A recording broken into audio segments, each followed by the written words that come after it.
Some men don't need an army of enemies to destroy them. They do it all by themselves. One careless sentence at a time, not with fists, not with open battles, but with words that sound tough, sound fearless, even sound wise at first glance. But dig deeper, and you'll find nothing but fear wrapped in laziness, dressed up as strength. You've heard these lines before, those casual phrases that slip out so easily, yet reveal so much. Lines that announce to the world, I've stopped growing, I've stopped thinking, I'm just floating through life on autopilot. The Stoics had a brutal but beautiful warning. Speech is the mirror of the mind. When your words are soaked in excuses, arrogance, and stale comfort, your life starts mirroring that decay, silently and relentlessly. This video isn't here to coddle you or feed you sweet affirmations. We're going to rip the mask off. We're exposing 6 things that stupid men always say. The kind of phrases that slowly eat away at your discipline, your dignity, and your respect for yourself. And the worst part, most men don't even realize it's happening until it's too late. More importantly, we'll show you what a Stoic man, a truly strong, clear-minded man, would say instead. Because your language isn't just background noise. It's a signal to the universe. It either forges your soul sharper than steel or sells it off, piece by piece, until there's nothing left but an echo of who you could have been. If you've ever said something and felt a sharp regret cut through you, realizing in that instant how weak and hollow it sounded, this video is going to sting you, but in the best way possible. It's the kind of sting that wakes you up, that pulls you back to life. So before your own words do more damage than your worst enemy ever could, like this video, subscribe to the channel, and drop a comment below that says, I'd rather be silent than sound like a fool. Let's break this silence before it breaks you. Number 1. That's just how I am. One of the most dangerously seductive sentences a man can say to himself is, that's just who I am. It sounds bold, almost noble, like some deep-rooted declaration of identity. But underneath, it's pure surrender, and not surrender to growth or higher truth, but surrender to stagnation. Men who repeat this phrase have confused being unchanging with being strong. They believe planting their feet in the same spot year after year somehow equals integrity. But real strength isn't about refusing to move. It's about refusing to stay stuck. I once knew a man named Carl, retired Navy, impeccable dresser, 70 years old, with a posture that still commanded respect in any room. You'd think he had it all figured out, but behind the sharp clothes and steady voice, he was frozen. Whenever his wife asked for deeper connection or more vulnerability, he'd shrug it off with, I'm not built like that. When his son opened up about old wounds and wanted healing, Carl would shut the door with, that's not how I do things. And over time, his relationships didn't explode in fiery fights. They crumbled quietly, like an old house slowly eaten by termites. No drama, just dust. Nothing moved, nothing healed. Until finally, nothing was left. When his wife left, she didn't slam the door or scream. She simply stopped waiting for a man who would never evolve. That's why this phrase is so deadly. It looks like conviction on the surface, but inside, it's a prison cell, a lifelong sentence dressed up as strength. Stoic philosophy rejects this kind of self-abandonment. Seneca wrote, "As long as you live, keep learning how to live." That hits harder the older you get, because life never stops sculpting you unless you decide to stop listening. Many men, especially as they age, confuse years of experience with true insight. But experience without reflection is just time passing you by. A man who keeps hiding behind the same old excuse doesn't age into a wise oak tree. He turns into a stone statue, solid, unchanging, and eventually forgotten. A stoic man doesn't hide behind "That's just how I am." He refines himself daily. He listens deeply, not because he's weak, but because he knows wisdom only comes to those humble enough to keep learning. Discipline isn't about staying exactly the same. It's about choosing to keep becoming. Progress over pride. That's the quiet law of evolution that real men live by. The man who says, "That's just how I am," hasn't just stopped moving forward. He's already started rotting from the inside out. And once that rot sets in, it spreads everywhere, like mold creeping into the walls of a once strong house. His sentences get shorter.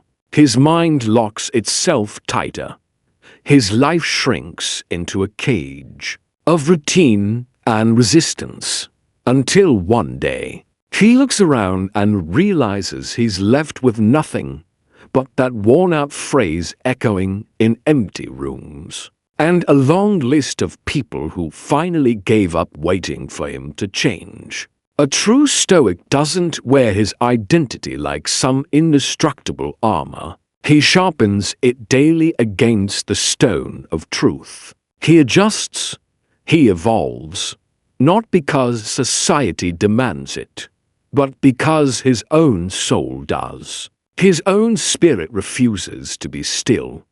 And if that first phrase didn't hit you hard enough, the next one might just cut deeper. Let's talk about the man who confuses silence with strength and hides behind that lie to avoid facing anything real. Number 2.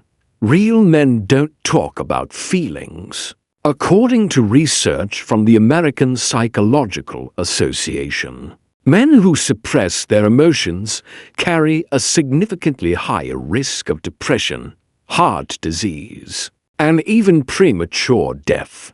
Yet, despite mountains of evidence, one of the most toxic lies passed down through generations is the belief that real men don't talk about feelings. It gets handed down like an old family sword, worn proudly as a badge of honor.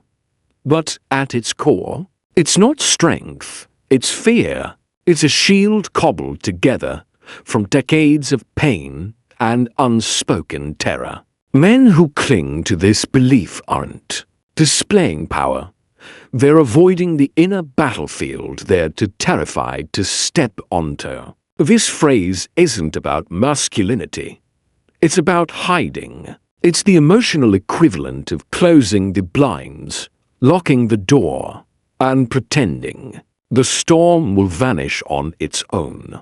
But the reality, that storm never leaves. It seeps in. It becomes silent corrosion, rotting you from the inside until it erupts as rage, addiction, or an icy disconnection that leaves you feeling alone even in a crowded room.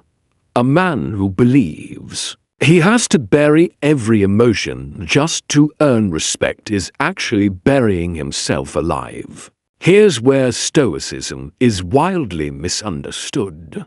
People here control your emotions and twist it into deny your emotions. But that isn't Stoicism.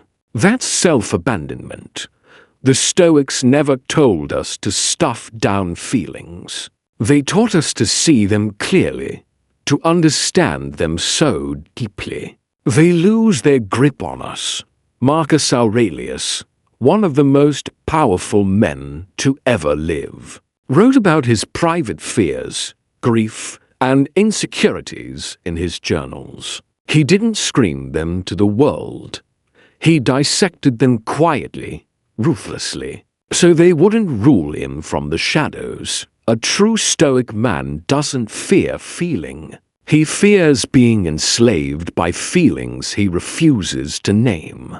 Emotional maturity doesn't mean you break down in public at every bump in the road. But it also doesn't mean you wear a mask so thick you forget there's a face underneath. It means you observe your internal storms honestly, with the eyes of a hunter tracking every movement in the dark. You learn to respond from a place of stillness, not from impulse. The men who refuse to talk about what haunts them are often the ones most controlled by it. They think sealing every crack will keep them safe, when in fact, it's the cracks that let the light and the wisdom enter. Speaking about your struggles, not in desperate weakness, but in calm command, is a power very few will ever taste. The bitter truth: the man who never voices his inner world is often the one most enslaved by it. And if you can't confess your own truth to yourself, someone else, a partner, a child, a friend, will be forced to live under the heavy shadow of your silence. Stoicism doesn't demand your silence. It demands your honesty. You don't need to collapse into tears in front of strangers. But you do need to stop pretending you don't feel. Because the next phrase, that's where blame starts rotting everything a man could have become. When a man surrenders ownership of his life, decay starts to spread, and once that rot infects his mind and spirit, nothing noble can survive.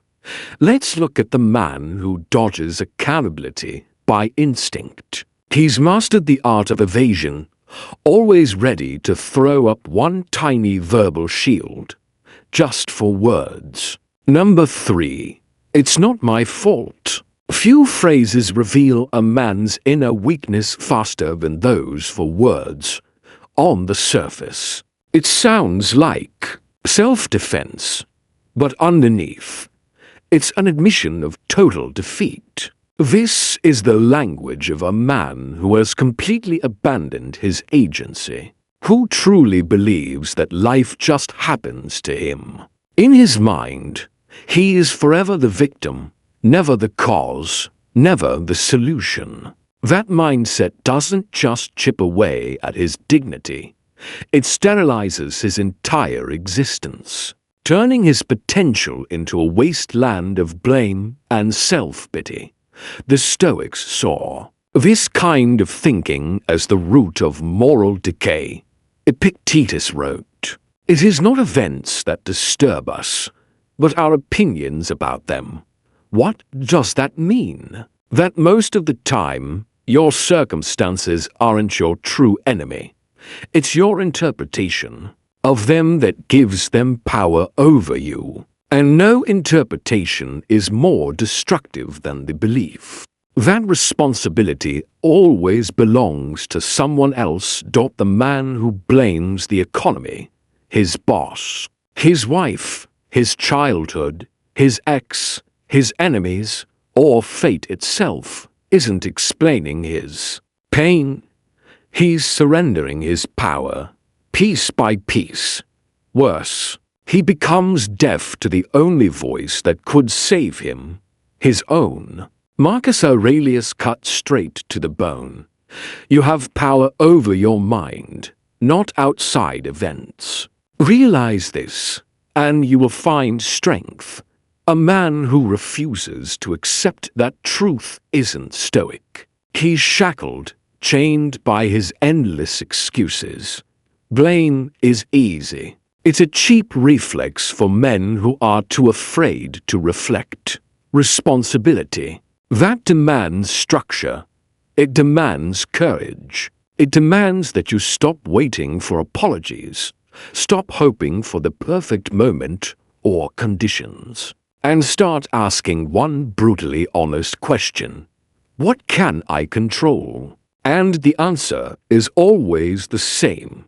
Your reaction, your direction, your discipline. Older men, especially those who've endured decades of hardship, often carry deep scars, financial, emotional, spiritual. And yes, many wounds weren't self-inflicted. But dragging those old injuries into the future like a trophy isn't wisdom. It's cowardice dressed up with a long memory. A Stoic doesn't deny that injustice exists. He simply refuses to live in endless reaction to it. Seneca put it simply, a gem cannot be polished without friction, nor a man perfected without trials. Life will scrape you raw, but blaming the friction never makes you stronger. Enduring it, with grace and transforming because of it, that's where real power is forged. So, the next time your plans collapse, and those for words, it's not my fault, rise up in your throat, catch them, hold them, replace them. Don't say, it's not my fault.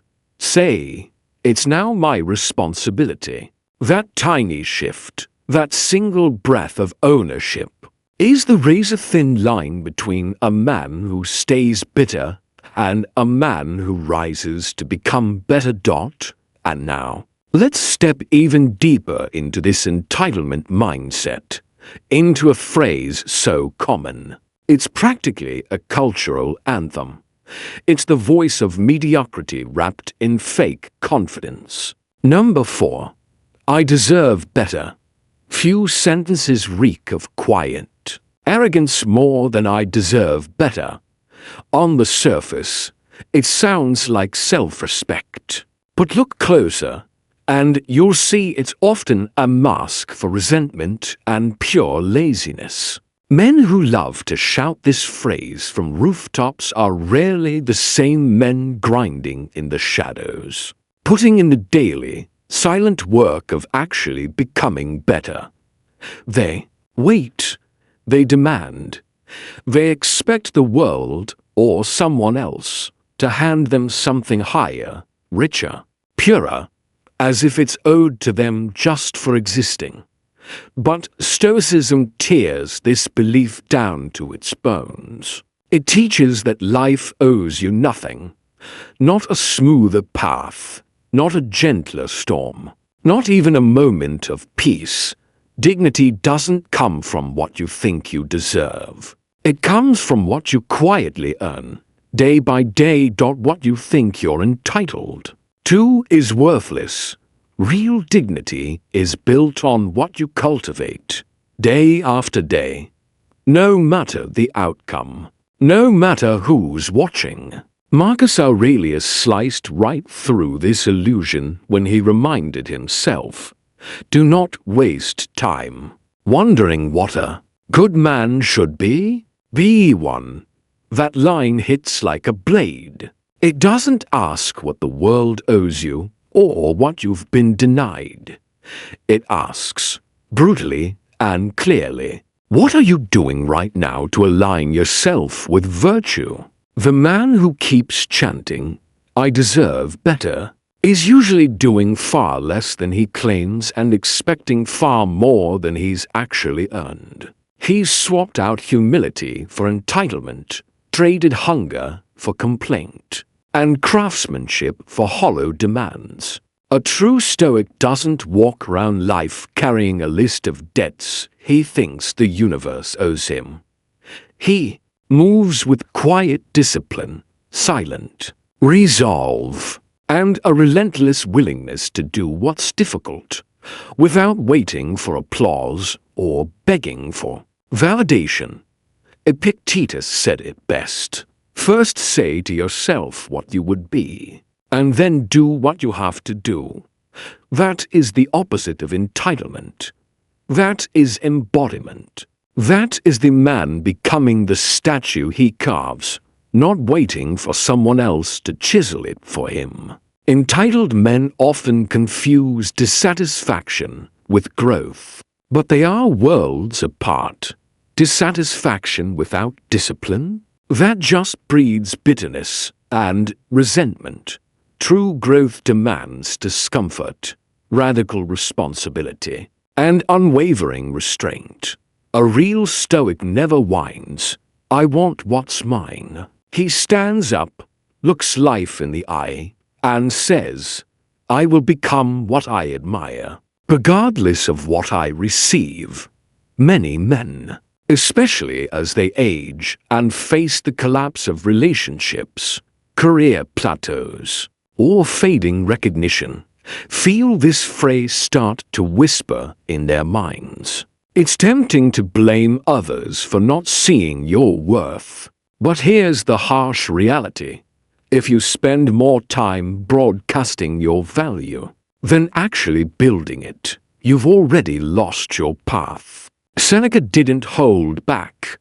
It is not that we have a short time to live, but that we waste a lot of it. And one of the greatest wastes is the time spent demanding rewards for work never done. A man of depth, a man with real substance, a Stoic man doesn't say, "I deserve better." He asks himself, "Am I still sharpening?" Because that question anchors him in the process, not the prize. And when a man sinks too far into entitlement, what inevitably follows is even worse, a silent retreat. Not a strategic regrouping, but an escape, a withdrawal from doing what's right because he has grown too comfortable doing only what's assigned. Now we enter the next phrase, the one that reveals a man who has quietly abandoned leadership, yet still wants the world to see him as dependable. Number 5. That's not my job. You'll hear it from men who have shrunk their spirit down to a tiny box labeled minimum. On the surface, it sounds like a boundary, but dig deeper and you find it's pure avoidance. Dressed up as maturity. Men who live by this mantra slowly erase themselves from real life. They shrink their presence until all that remains is bare obligation and lifeless routine. They convince themselves that minimal effort equals balance. Bit by bit, they trade usefulness for comfort until their value is reduced to a checklist and nothing more. I remember a man named Rye, an old machinist from Pittsburgh, 30 years on the line, never missed a shift, showed up every day at 5 a.m. sharp, rain or shine. But at home, his favorite phrase was, "Not my job." Washing dishes, not his job. Helping his teenage son navigate school and life choices, not his job. Sitting down to talk about emotions with his wife, absolutely not his job. He worked. He paid bills. He showed up to work every single day. And in his mind, that was enough. He called it dependability.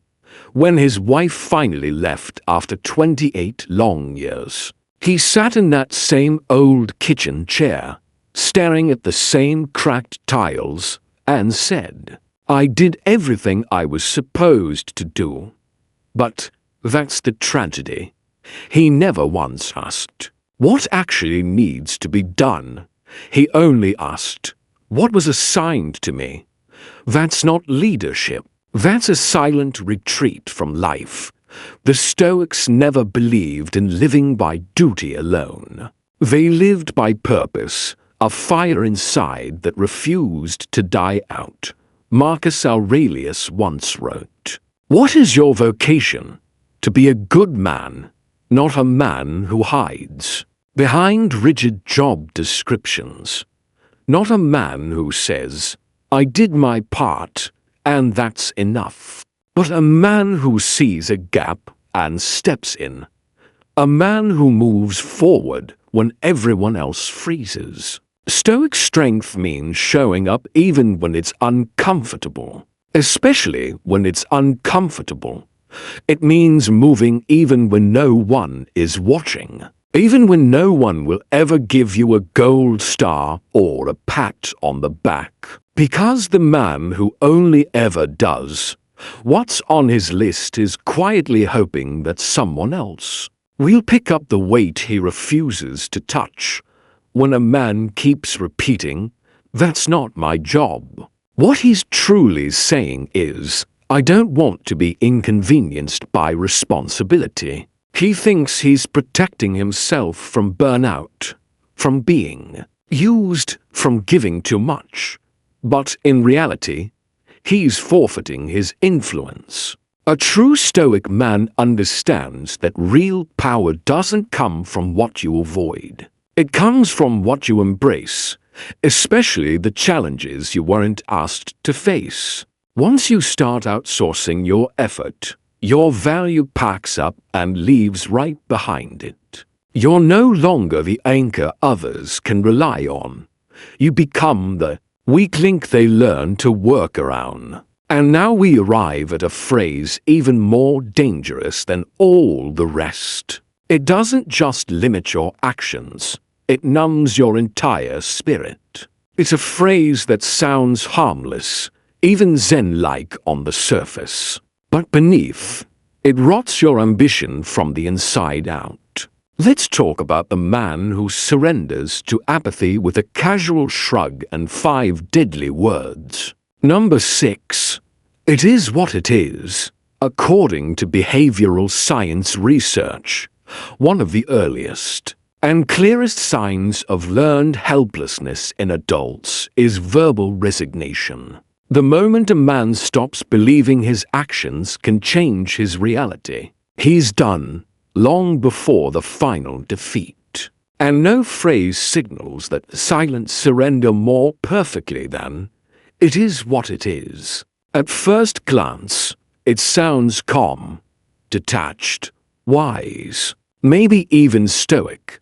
But in reality, it's not acceptance. It's emotional surrender dressed up as spiritual maturity. The Stoics did teach us to accept what we cannot control, but they never, not once, asked us to forfeit our agency over what we can. Marcus Aurelius told us clearly, "You have power over your mind, not outside events.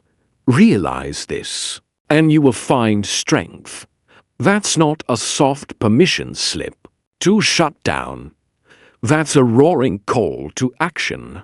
A man who leans on "it is what it is" like a crutch isn't practicing stoic endurance. He's practicing quiet emotional numbness. Seneca sharpened it even further. It is not that we have a short time to live, but that we waste much of it. The man who repeats this phrase again and again isn't just wasting time. He's wasting conviction. He's numbing out his purpose and calling it wisdom. And the deepest tragedy, this mindset spreads like black mold. It infects relationships.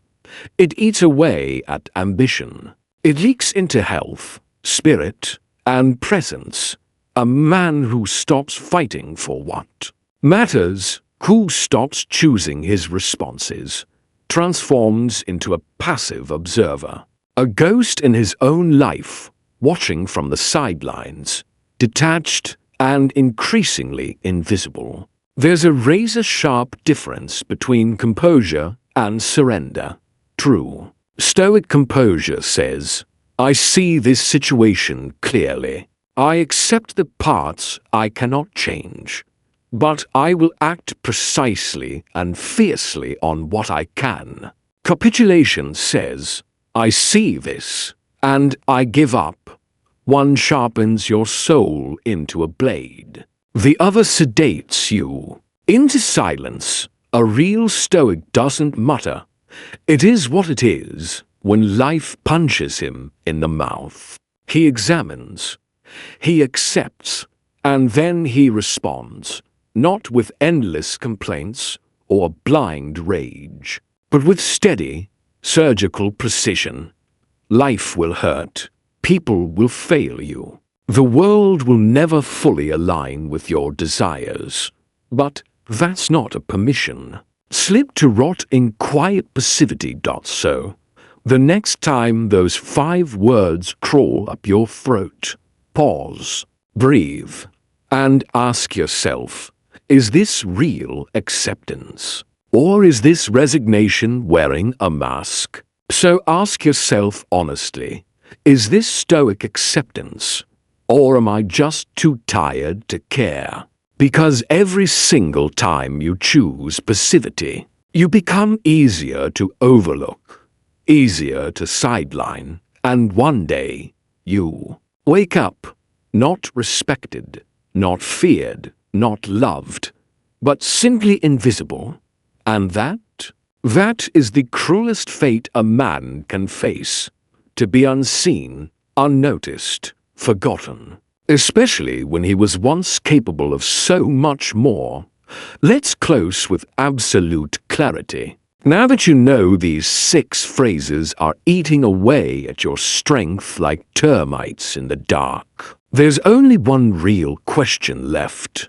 What will you say instead? Every man leaves a trail behind him. Sometimes it's in footsteps. Sometimes it's in the echoes of his words. The truth is, most people won't judge you by your big plans or even by your past mistakes. They'll judge you by what slips out when your guard is down, when you're not performing, not curating, not trying to impress. And these 6 phrases, they don't just sound weak. They are weakness, distilled into words so sharp they cut you from the inside out. Repeat them long enough, and they don't just become habits. They become your identity. But here's the twist that should wake you up. That identity isn't final. Not if you have the courage to face it. Not if you're willing to tear it down and rebuild. Because weakness isn't your true enemy. Denial is. Marcus Aurelius said it with cutting simplicity. The soul becomes dyed with the color of its thoughts. If you keep speaking like a victim, you shouldn't be surprised when you start suffering like one. But if you begin to speak with clarity, even when you're alone, even when no one is there to clap for you, you start forging something far stronger than any reputation. You build character. A Stoic man doesn't talk to impress. He talks to convey truth. He speaks with precision, with restraint, with deep self-awareness. And when he chooses silence, that silence doesn't feel empty. It feels heavy, like a sword left resting on the table, ready to be picked up when needed. If this video hit a nerve, good. Let it hurt. That sting. That's where real growth starts. Like this video, share it with the men who need to hear it. And subscribe to Stoic Capsule, because here, we're not just chasing views or feeding egos. We're building a movement of warriors who understand the power of words, the discipline of thought, and the silent strength that turns noise into legacy. Drop a comment below. I choose strength over sound, because foolish men fill the air, but the wise, they speak, and the entire world leans in. See you in the next one. Stay sharp, stay aware, stay stoic.